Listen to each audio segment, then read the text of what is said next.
Thank you so much, Laika. And predictions, midnight. What do you think? A while ago, while we were off cam, you were telling me something about what could be the result. Mhm. I'm predicting 3 games again Three for games. well, I might say na this one could either go to STI or Signal kasi yung unang ano nga nila, unang paghaharap Mm-hmm. nila, nakakuha na ng isang game yung STI. Yeah. Isa na lang talaga. Pero comeback Kings nga yung Signal. So nakakuha pa sila ng technically 2-0. For this time around, Signal Ultra Warriors if they lax out na they're still gonna go for the late game. Kapag ginawa nila yun, they're gonna lose to STI Olympics. Kasi nakikita Mm-hmm. na natin, nag-shift na yung playstyle ng STI. Nagsisimula na natin makita yung early rotations. Yun yung wala sa STI dati. Yung early rotations, sobrang importante nun sa mundo ng Mobile Legends. Ikaw nga, naka-blue buff ka ngayon eh. Oo, And naka-blue buff. yun Kumuha yung ulit ako actually. yun yung priority ng STI Olympians ngayon. They always fight around those blue buffs. And gagamit yung example yung Bren Ah. Esports dati or Bren Epro right now, Mhm. they prioritize crab and blue buffs. Pero medyo nag-fall off yun kasi ang nangyayari ngayon is parang nagiging important yung pag-switch ng lanes. Pag-switch And ng lane yung, para ma-manage yung waves. yeah, yung resources talaga, yung resources for the first 4 minutes, yun yung nagiging critical. Pero for STI Olympians, they have this certain timing na kapag nakuha nila yung level 4 on the mage, talagang lumalaban sila every time na nag-spawn yung buff. So talaga pinaprioritize ng STI Olympians yung snowball tsaka yung timing ng kanilang mga skills at the same time yung rotation. So for Rotation. Signal Ultra Warriors, if they get the Franco, it Nako. might be the answer against STI Olympians kasi alam naman natin yung capability ng isang Franco, reset the buff every single time. At the same time, you reduce the capability of your enemy na makapag-invade. And ito yung kinakatakot ko kapag nakapag-Selena yung STI Olympians. We might see a total dominant performance mula sa kanila. Kasi we all know na ang sakit ng mga top teams ngayon is yung Selena. It's And- really hard to protect your buffs and it's really hard to minimize the power spike na nakukuha ng Selena. Kasi once na mag-level 2 siya, again, 4 kasi yung skill niya. So ang hirap talaga labanan ng Selena. So if ma-realize ng Signal Ultra Warriors yun na kailangan nilang either i-ban or paghanda nila yung Selena ng, or yung early aggression STI Yes. Olympians, they might have a better time. Pero it's hard to tell eh. Kasi nakikita natin yung paulit-ulit eh. Kumbaga hindi pa nasasagot talaga ng mga top teams yung ganong sitwasyon. Nako, yan ang sinasabi natin, no? Franco siguro at Selena ang aabangan natin dito. Either ma-ban, priority ban, respect ban, or ma-priority pick kung makakalusot. Pero kasi banning these heroes, respecting all these heroes na nasa comfort side ng parehong team, will open other heroes na nasa pool natin ngayon, di ba? Kaya ang, alam mo yung mga decision making, it's very important din and you have to psycho or play mind games against your opponent para malaro mo yung draft. Yep. I'm a little bit worried nga sa draft ng Signal Ultra Warriors dito against STI Olympians kasi ang daming open. So we might see a better chance here for STI Olympians to actually take the draft battle against Signal Ultra Warriors. Yes, and I guess ready na ang ating draft kaya we will be heading on to the game after this video.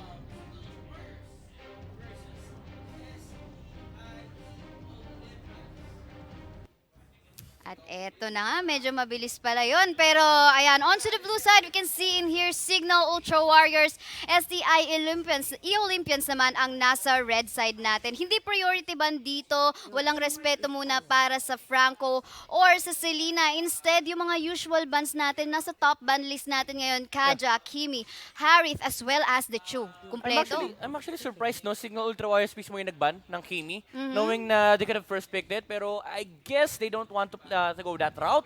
And remember yung Cho, kapag talaga hindi mo binanyan, ibaban ng kabilang team yan, unless you're willing to play against the Cho. Alam naman natin gaano ka-capable tong taong to alam natin. sa hero na yan. Yes, definitely. Eson dito still thinking about will they secure their own Franco or kukuha muna ba sila ng kahit sinong guess Leo. initiator or damage dealer. Oh, Uy, Franco oh. being hovered as early as now. Sasabihin 3 ko sana, seconds. Sasabihin ko sana Leomord muna. Kasi STI Olympians, number one, you don't really want to pick Franco knowing na may Digi pa na pwedeng lumabas from Signal Ultra Warriors. Pero they really prioritize the comfort hero dito for Eson. Alam naman natin, pag nagkaroon ng Eson, Alam mo. Eson Esports yan, Hook City Oo, talaga. Hook City dito para sa Franco Oh na my yan. God. Damage dealers. Nag-aral yung STI Olympians. They know na ma-first pick yung Franco. What they do after that is that they snatch the priority pick ng Signal Ultra Warriors dito. That's the Leomord. Can be played on both heroes kasi, on both players sa side ng Signal Ultra Warriors. Few, tsaka si Yaku nilalaro yung hero na yan. So effectively, tinanggalan mo na kagad ng hero yung Signal Ultra Warriors. At the same time, you pick the top marksman right now, si Claude. Claude, definitely. And at the same time, you mentioned, di ba, comfort pick din niya ng Warriors. Sa mga pinapakita, at least kahapon, ng E-Olympians, pinakita rin nila, na-comfort nila itong Leomord na to. But then again, of course, prioritize na rin dito si Carrie bago pa siya maban. Kasi tinanggal na yung Kimi, tinanggal na yung Claude. Exactly. Well, mamimili ka Granger na kayang lumaban sa mid to late game or Carrie na kaya agad mag-online basta bigyan mo agad ng farm early game time. And the problem that Signal Ultra Wars will face in the next phase is kung sino ibaba nila. There is two options here for STIE Olympians, the Guinevere and the Kadita. Kadita, it's really good against the Goshen. At the same time, pwede kang mang setup dun sa Bloody Massacre ni Franco. So technically, yung aggression na pwedeng dalhin ng Signal Ultra Wars dito, it's gonna be limited by the window na ibibigay sa kanila ng Kadita. Tignan natin dito dahil wala pa nga namang mage para sa side ng E-Olympians. Will this be a damage dealer, burst damage dealer na ibaban ng Warriors? And yes, indeed, Lunox, isa sa mga top bans natin for the totality so far of the Nationals, will be taken out by the Warriors. I think the last ban for STIE Olympians here should be the Diggy. Tanggalin mo lang yung time journey for the Minoman's Fury. And, they banned out Selena. Selena review! Nila ang Tamang Selena dito. Although nakita nila na may mage assassin na rin naman dito na Goshen, they still would want to take out the Selena just to be sure. Yeah. The idea behind that is yung Goshen is mas oriented siya in terms of resources. Si Selena kasi ang gusto niya na talagang gawin is mga snipe ng heroes. Yeah. Ikaw yung early game tempo controller ng Signal Ultra Wars dito. And remember, yung few ni Selena, you can never count that out. And hindi sila magdidigi surprisingly. They went for the Hayabusa on Yaku. Actually, that's gonna be on few. And CD yung gagamit ng Grok. Pero I'm really interested to see the last mage here. Kagura pa rin. Kagura dito para sa mage ng E-Olympians. This is very interesting, dahil sa lineup natin ngayon, I wasn't really expecting that Selena ban na parang feeling ko hindi na siya necessary. Kasi ang ganda ng pang-initiate all alone at least ng isang Franco. Sundan mo dito ng damage galing kay Desenia na gagamitin yung Goshen as well as yung gagamitin ni Yako na carry. Nakakatakot din kasi yung idea na may Selena Franco. Nakita natin yan nung MSC. Talagang in-abuse ng foreign teams natin yung Selena Franco combination. It's very hard to defend against these kind of threats. Yung displacement kasi, yung arrows, yung traps, ang daming binibigyan na vision. At the same time, you can't play on a certain area of the map. Tapos meron ka pang Franco na level 1 lang naman yung kailangan. Actually, level 2. Yes. Level 2 lang naman yung kailangan niya and kaya niya kasi mag-reset ng buff. So sobrang taas ng invade capability ng Signal Ultra Warriors kapag binigay pa nila yun. And STIE Olympians dito, meron silang Claude na talagang gusto mag-farm habang buhay hanggat hindi pa siya nakakakuha ng items. So tanggalin mo lang yung option na yun, secure your late game. And I think for them to be able to sustain the damage from that blazing duet na rin naman ng Claude na ibabato from the side of the Olympians, that's why they opted for the Grok din naman. Anyway, hindi na ban, hindi na pick si Diggy this time para sa laban ng E-Olympians at Warriors. And that is also very interesting.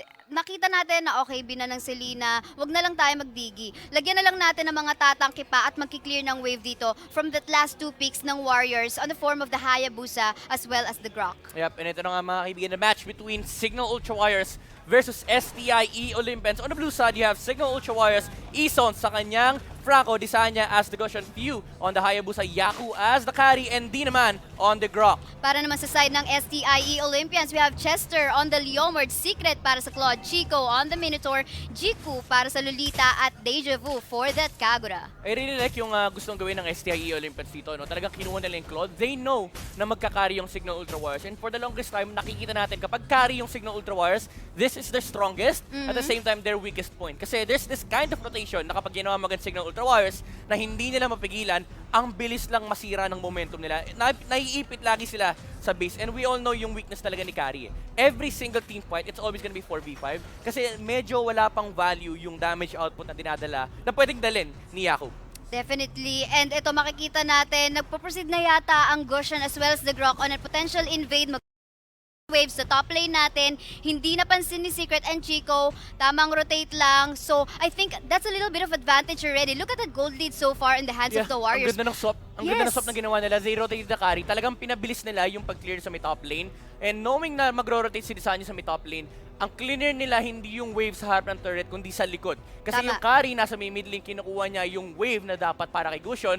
And with that, dalawang wave yung secure nila and nakakuha ng mas maaga level 4 si Desanya. You're correct. Yako just has to be very careful on her position. Baka makita ni Chico. Oy, tamang hook galing dyan. Flicker out naman naman para kay Chico Flicker just to out pala. survive. But of course, not enough damage for these two marksmen yet. Kaya naman wala munang tutuloy. Hindi muna mag-fully commit dito ang parehong team. But the D? backup incoming from D in Pati here. yan. Getting slow ditong si Chico. Ayun, nahook Oh na my naman. Mamamatay. First blood will be Chico on the side of E-Olympians. Mamba out muna para sa parehong team dito. The turtle is up. That will be the next contestant point. STI E-Olympians, you don't really want ginawa nila. It allowed Signal Ultrawise a free reign on this turtle. Nako, makikita mo dito 500 gold lead na halos dito para sa side ng Warriors agad-agad just by cutting the minion wave. So may nahook na naman tayo dito, getting suppressed. One more kill dito para sa side ng Warriors. At Oh, naman Phew. 1v1 sa baba. We have one kill going to the side of E-Olympians. 1-for-1 trade tayo dyan sa gitna ng mapa as well as sa bottom lane ng map natin. That's quite rare, no? Few being outplayed by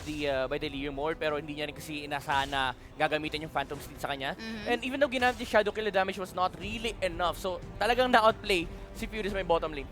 And dito makikita natin, medyo na-pressure lang ng konti ang top. Kailangan munang bumack up ni Carry sa bandang baba ng mapa natin. She probably knows, this Carry knows na nandyan si Leomord. Clear muna ng wave, habol muna sa wave, at habol muna sa farm. Although, yan, nasa kanila yung kalamangan. Gusto pa nilang pataasin yan yung lead nila Yeah, ang gusto ng Signal Ultrawise dito is yung relax na play. They have this Goshen na talagang pwedeng kumontrol ng mid game nila. So hindi sila masyado nagmamadali. Just find the rotations with the Grok and the Goshen. Hayaan mo makapag-farm yung Hayabusa and the Carry. Remember, these two heroes, gusto nila split sila sa mapa. Uy. So you really have to put the pressure against STIE Olympians. Maganda yung vision ni D dito pero mag-isa lang siya. He has to be very careful. Buti na lang wala pang damage dyan ang Claude natin. Kaya alam nyo, ito yung tinatawag na calculated move. Yeah, that's the type of movement you want from Signal Ultrawise. Again, na-free up yung space for Getting Hayabusa. slow, Chico. Hook! Medyo nasaktan. Hook City na naman tayo dito. Secret is gonna fall down from the hands of the Warriors. At eto, the first turtle still ready for taking. No one is actually contesting it right now. But eto, si D trying to back away. Deja Vu trying to chase. But unfortunately, wala masyadong follow-up. They will try to get this turtle. So, nakapwesto dito. Magkakaroon kaya ng Hook City. Apat yan though. Signal Ultrawise, they really want to contest this one pero malayo yung Hayabusa nila. This is the downside of their lineup. Ang hirap mo may V5. Pero si D, Look si at D the nakapwesto. top Oh, and nanako! put! Nakuha No-retry! ng Warriors dito ang turtle and at the same time, they got the tier 1 as well as the tier 1 turtle on the top and the bot. Chico? Tatlong objectives Walang yon, binawas Chico! Fury. Flickering out, unfortunately will not survive. Deja Vu going so low. Desenia taking a lot of damage, but yun, makukuha siya ni Chester Silimot, dito. silimot. Si Eson trying to back away, Yaku as well, but tamang protect naman si D. So as is Here Few, comes Few. Few nakakuha ng kill dito at eto, Mamba out muna para sa Lolita as well as the Claude. Nag-snowball na rito, 4K gold lead agad-agad para sa Warriors. Grabe yung timing niya doon, ni Desanya on the retribution. Talagang huling-huling segundo Tama. bago mamatay yung turtle, nakuha nila yung turtle buff and then it allowed Signal Ultrawise to fight against STIE Olympians.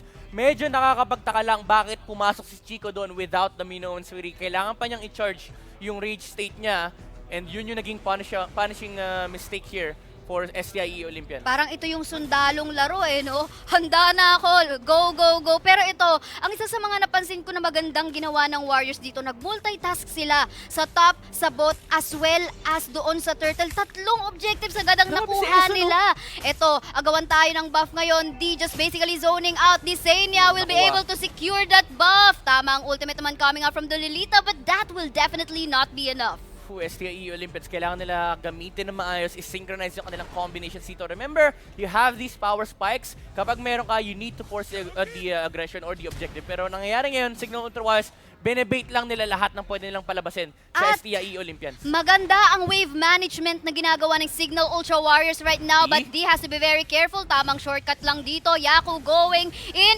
Ison, mukhang handa na ring manghook dito, but Mamba out lang muna daw dahil medyo kontrolin muna natin yung mid lane wave natin. Yeah, again, ang gusto ng Signal Ultrawise dito, force the movement from STIE Olympians. Kapag may na-burn na isang ulti, that's the time that you want to disengage. Pero doon, nag-relax yung STIE Olympians. Disiplina, hindi natin kailangan gamitin yung mga skills natin dito. Hindi ito yung tamang objective. Pero uulitin ng Signal Ultrawise dito, maghahanap sila ng pwedeng mababait from STI. And nahuli sa taas. Off-cam kill! Few getting that Claude, si Secret para sa side ng Warriors natin. Few trying to back up away. But then again, of course, wala naman damage ang Minotaur dyan, kaya okay lang. On the bottom lane part of the map, makikita natin dito, nag-a-advance yung mga tank natin para bigyan ng vision, bigyan ng space, si Gusion as well as the carry para makapag-farm, makapag-agaw ng jungle at ma-push yung bottom lane natin. Yeah, don't stop. Kasi useless na i-commit ng STIE Olympians lahat ng skill nila, lahat ng resources just for the 2 tanks. Remember yung 3 core ng Signal Ultra Wires dito, kanina pa nag-farm. Ito na naman. Top lane, muntik na si Liamor dito para sa may bottom lane si Desanya nag-aabang ng target dito with his incandescence. Pero si D, look at D, the positioning of the Grok. Alam niya na hindi siya pwede gamitan ng skills ng STI dito. Napakaganda, walang nahook doon pero okay lang. Yun nga lang dito si Eson, mukhang mag-burst down na dito ni Secret. Binuhos na doon. Yeah, that's lahat down, ng power dito ng E-Olympians. They have to back away dahil nasurog na yung mga cooldown nila. They cannot get the carry. So, importante dito pa rin, safe yung carry nila. Again, this is the condition for Signal Ultra Wires. Palabasin mo lang lahat ng skill dito from STI Olympians. 2 ultimate yung binner nila doon. After mag-respawn ni Eson dito, they might look to push a lane. Pero siyempre si Hayabusa sa may top lane para may iwan siya. He is gonna be 1v1ing against the Limor. Pero si D nahuli. STI Olympians, they know na medyo mahina yung Signal Ultra Wires ngayon. Pero they're facing a Grok. A Grok na katabi ang bato, makunat-kunat yan with his passives. Tama, at hindi mo basta-basta maka-crowd control, basta may katabing bato ang isang Grok dahil magiging invulnerable siya doon. Pero dito sa top lane natin, makikita natin dito, maganda yung pag-manage dito ng Hayabusa sa wave, no? Mapapansin mo dito, Warriors, they make sure na lahat ng wave will go in favor to them. Yeah. They know na medyo mahina kasi yung Liamor against sa Hayabusa. Yung matchup na yan, talagang hindi ka pwede makapag 1v1 in the lane. That's why they picked up the Hayabusa here for few. Na-stun si Desenia, may na-hook. Unfortunately, it won't connect dahil sa shield. Ginamit yung Phantom Steed. Oh, this is big. This is big. Walang Phantom Steed si Liamor. Kaya hindi dapat sila mag-engage. Baka maisahan siya ng ating Hayabusa on the top. Makikita natin dito, ayun na nga lang, he has to charge up and ang mega kill going to Few on that team fight. Nakita nun, habang nagtatago si Hayabusa, okay, walang ultimate itong Leomord natin, iisahan ko to sa top lane. At kulang ngayon ang E-Olympians right now, pressure is being done by the side of Warriors dito. Sa middle lane natin, look at that burst damage. Nakakalahati yung buhay ng mga tank. Pero yung Hayabusa sa may top lane na malaking problema din yan. They're going for 3 lanes here. All 3 lanes are being shoved in by Signal Ultra Wires. 2 sa mid, carry sa may bottom lane, and Hayabusa sa may top lane. STIE Olympians, you have the team fight superiority, pero saan kayo lulugar? Eto, kamuntikan na rin. Buti nilang may shield ang Lolita doon to block that hook coming out from the Franco. But this is gonna be a faster hit once more para sa side ng Warriors natin. They got the DPS, they got the gold that they need, they got the equipment. Kailangan nila, dito, may na-hook na naman tayo dito. Hindi na survive itong si Deja Vu Chico trying to provide some sustain para sa side ng E-Olympians. D trying to back away, but of course, dahil malapit sa bato, hindi basta-basta makukuha. Yako, free hitting, napakalapakas. Minoan Fury on 3 members of the Warriors dito. Blazing duet being done by the Claude, but they are still going solo. Secret still trying to manage to survive, but unfortunately will not survive in the hands of this Hayabusa, and this inhibitor turret on the top will fall down. They need in here a minion wave, and they're gonna rush.